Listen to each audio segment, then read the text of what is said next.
Olá, Brasil, chegando aqui com vocês, pessoal, mais uma vez, e eu quero enviar a paz do Senhor para todo o povo de Deus, isso mesmo. E seja muito bem-vindo, claro, ao meu canal. Aqui quem vos fala é o pastor Marcos Rosa, e eu quero falar de um assunto hoje, daquela oração, né? A oração ali do Getsemane, né? A oração onde tudo foi decidido. Mas antes, pessoal, eu quero pedir para você assinar o canal. Isso mesmo, assine o canal e ative as notificações. Está passando aí o botãozinho do canal, você dá ali um clique, aparece todas, você vai e dá um clique em todas, aí toda vez que eu estiver por aqui, você vai ficar sabendo e não vai pagar nada por isso, tá certo? Muitas vezes, pessoal, nós temos que tomar decisões na nossa vida, termos atitudes diante dos desafios que nos são propostos, né? O que acontece é que Jesus ele foi ali ao Getsemane, né? Logo após ele, não é, ele cear com seus discípulos e tudo mais, aquela ser traído também, não é? Aliás, recebeu o beijo, né, da traição, no caso de Judas. Ele já sabia tudo que ia acontecer, tá certo, pessoal? E o que acontece, ele ainda cantou um hino, cantou o hino. Após cantar o hino, ele desceu para orar ali no Getsemane, não é?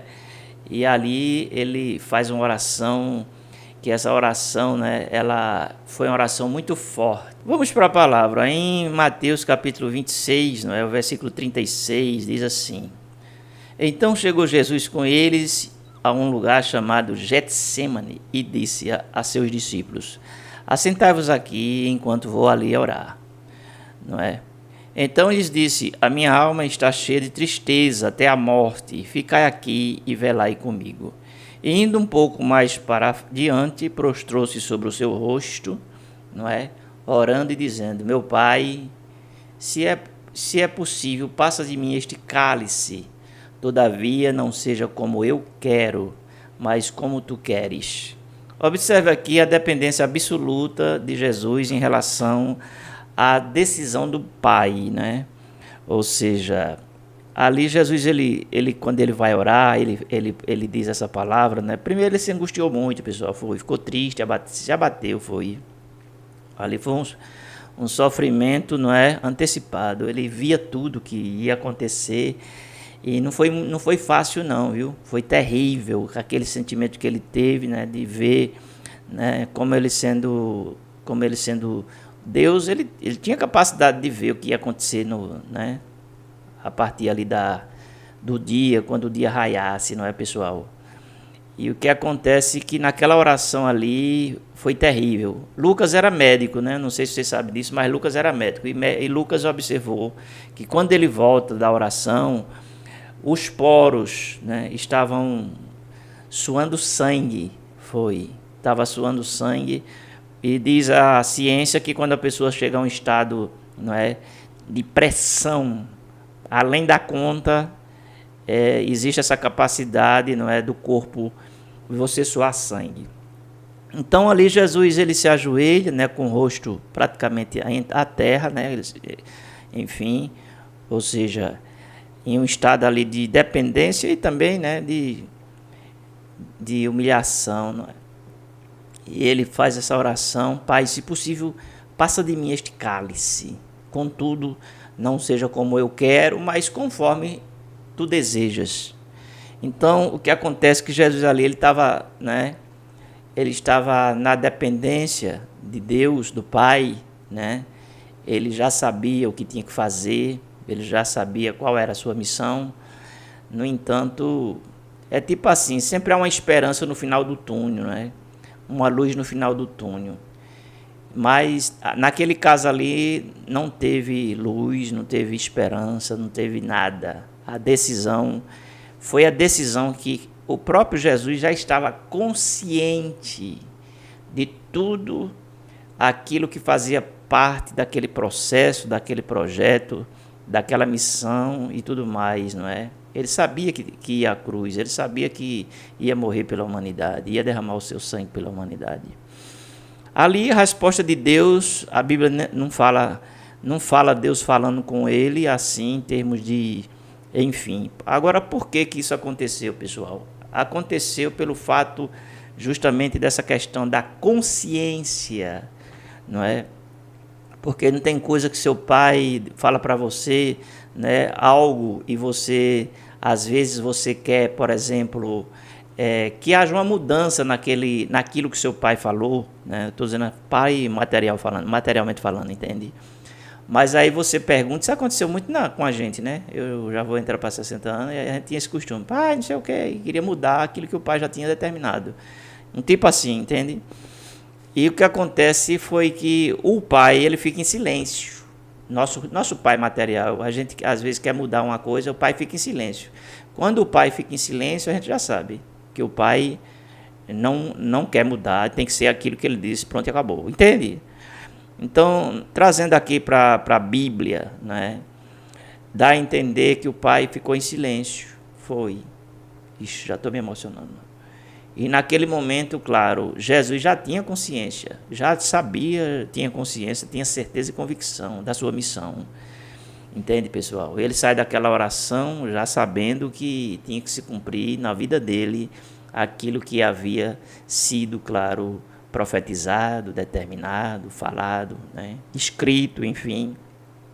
E ele sai dali justamente com essa missão, justamente, pessoal, de carregar aquela cruz, de morrer naquela cruz, não é? Foi a única forma que Deus escolheu, foi a cruz, foi, sabe? É uma situação um pouco complexa para você entender muitas vezes, porque para entender isso aí você tem que entender o que aconteceu no passado, não é? No passado ali quando Adão e Eva eles pecaram, vocês observa que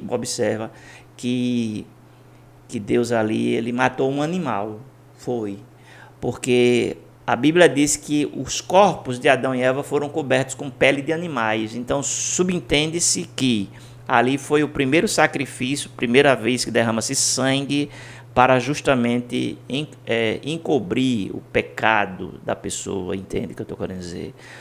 A partir de então, Deus estabeleceu isso. Toda vez que o homem pecasse, ele tinha que sacrificar um cordeiro, entende? Toda vez que ele pecava, tinha que derramar sangue. E isso durou por muitas gerações, né? Posso dizer por milênios foi.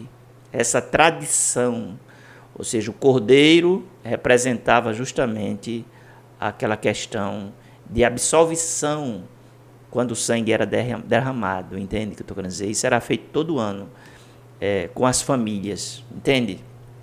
Então, quando o João ele vê Jesus e ali ele, né? Eu já vou terminar, pessoal. João vê Jesus ali, ele diz: eis o Cordeiro de Deus que tira o pecado do mundo. Entendeu? João estava dizendo ali que aquele cordeiro que era matado por cada família uma vez no ano, né? Fora os pecados que eles cometiam, mas uma vez no ano a família ia e oferecia um cordeiro. Ele estava dizendo assim: olha, a partir de agora o cordeiro não vai ser mais aquele cordeiro animal, vai ser o cordeiro, né? Cordeiro que tira o pecado do mundo, Jesus Cristo. Entende o que eu estou querendo dizer? Lá em Isaías capítulo 53, versículo 1 a 3, está escrito, né, que como um cordeiro ele seria levado ao matadouro, entende? Está entendendo o que eu estou falando? Então, Jesus ele dá a vida, ele se sacrifica pela humanidade. E a cruz é a manifestação da justiça de Deus para absolver os nossos pecados. Graças a Deus. Entende, pessoal? O pecado é uma questão terrível na vida do ser humano. O pecado ele traz peso, traz angústia, acusações, desequilíbrios de toda espécie, entende? As pessoas sempre procuram um meio de achar uma fuga, não é? Essa fuga é terrível. As pessoas que estão realmente afundadas no pecado, elas não têm a capacidade de tomar decisões para o bem, muitas vezes. Não quero dizer que todo mundo é do mal, assim, em termos de tomar decisões, mas elas têm a facilidade de aceitar o mal, entende? Por quê? Porque o pecado, ele leva o ser humano para o mal, entende? Então, Jesus faz aquela oração, foi uma oração muito que marcou ali, né, o mundo espiritual. Tá certo, pessoal? Talvez você já fez orações, claro, né, que não tem comparação, não existe nem, enfim, longe de mim tal coisa. Mas muitas vezes, pessoal, nós temos que fazer orações que vão se tornar um divisor de águas, que vão se tornar um marco na nossa vida, que vão se tornar sabe, vai levar você para outro nível, entendeu o que eu estou falando? Sabe?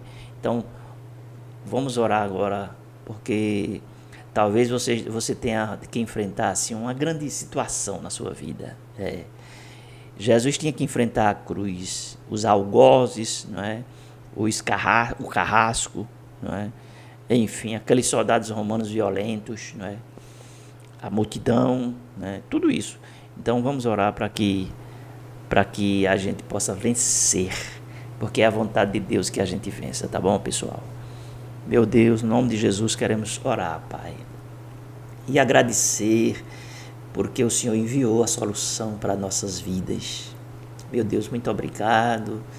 Eu te louvo, Senhor, pela tua compaixão, misericórdia, amor e bondade, porque hoje, Senhor, há esperança nos nossos corações. Abençoa cada vida, Senhor, cada pessoa que está passando por um Getsêmani nas suas vidas, Pai. Dá-lhes vitória e mude sua sorte no casamento, nas finanças, na saúde, na vida profissional. Eu te peço, Senhor, em nome de Jesus, graças a Deus. Graças a Deus, pessoal. Eu fui gravar aqui, o computador deu um problema aqui. Olha, é terrível. A gente, quando quer falar das coisas de Deus, as coisas sempre tem um impedimento, uma coisa. Mas aqui o computador está rodando ali, sofrendo, viu? Sofrendo, né? O sofredor. Tá bom, pessoal? Que Deus abençoe você, sua casa, sua família. Se possível, assine o canal. Eu serei muito grato a você, tá bom? Vou ficando por aqui. Um beijo no coração. E a gente se vê.